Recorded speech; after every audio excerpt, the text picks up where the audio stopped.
Hey guys, my name's Austin, and I'm just here to put a little bug in your ear.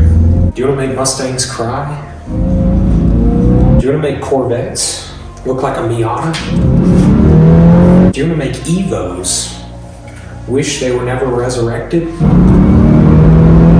you want to make Type Rs feel like Type babies? Well, then you need to delete your AC. 2022 through 26 Subaru WRX. WRX. Look at all this. See all this stuff? See these things? And then you have the lines, the evaporator in the front, which also blocks the radiator. So if you get rid of that, you're going to get more airflow. Your engine's going to be running at least 10, 20 degrees cooler. This is the only way to go. It's the way cars are meant to be. So anyways, if you want to beat Ferraris into submission, well then you should delete your AC. Today I'm not going to be showing you exactly how to delete your AC out of your 2022 through 26 Subaru WRX, but I'll be showing you an idea of how to do it. This will decrease, it's not a huge weight saving, but decrease by about 20 pounds. If you do it like this and then remove the lines and the evaporator, you'll lose about 20 pounds. And with these AC compressors, there's no clutch that spins and then disengages. They're different than previous models where there was a clutch at the front that would engage and disengage the AC compressor. And so there's actually, with these, the rod that goes through the AC compressor is actually always engaged. There's a plate on that rod. And so it's kind of like a rod right here, and then there's a plate on it.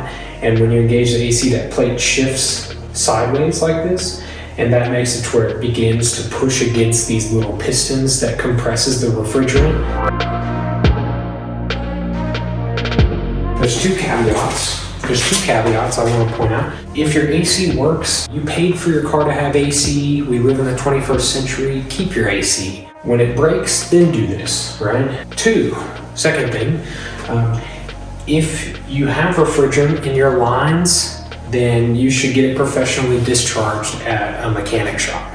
Do not just go and unbolt lines and then all that R1234 just spews into the environment and your face. It's not good for the environment and it's really not good for your face. But other than that, I've been running this for a couple thousand miles now and I've had no problems at all. I was a little nervous about doing it at first because you are missing a bolting point.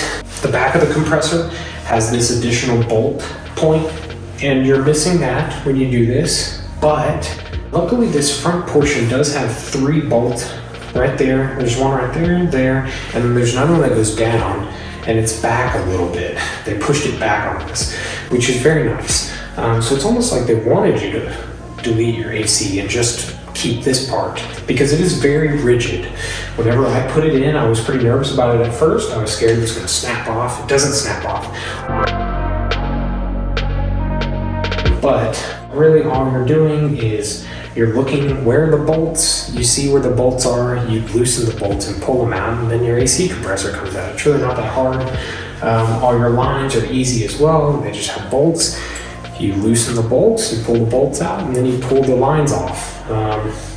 That evaporator on the front of your radiator, again, that just has a couple bolts. You'll need to pull it out. I didn't even pull the bumper off to do that. I actually just pulled these fairings or these plastic trim pieces off right here, and then you can kind of push the radiator back a little bit, and I got a little socket in there and I was able to get it out. So it's really not that hard. The only challenging part can be the snap ring to get this pulley off. It's very helpful to have snap ring pliers so you can get your little snap ring out, and then you can just get the pulley off. The pulley sometimes comes off easy, sometimes it's challenging, but if you have a little mallet, like a rubber hammer and rubber mallet, you can kind of hold onto the pulley tightly and then kind of hit it off. Do you really gain much horsepower? I think it's negligible, maybe a couple, maybe 2.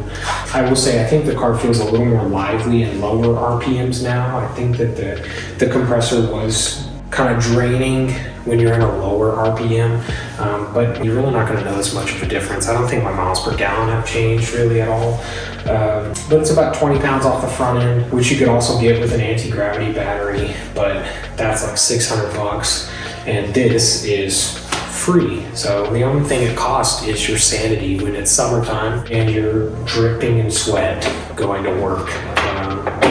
But other than that, it's really not that bad.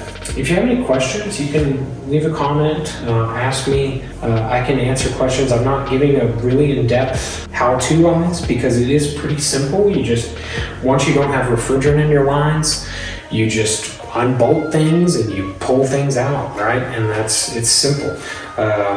Yep, that's pretty much it.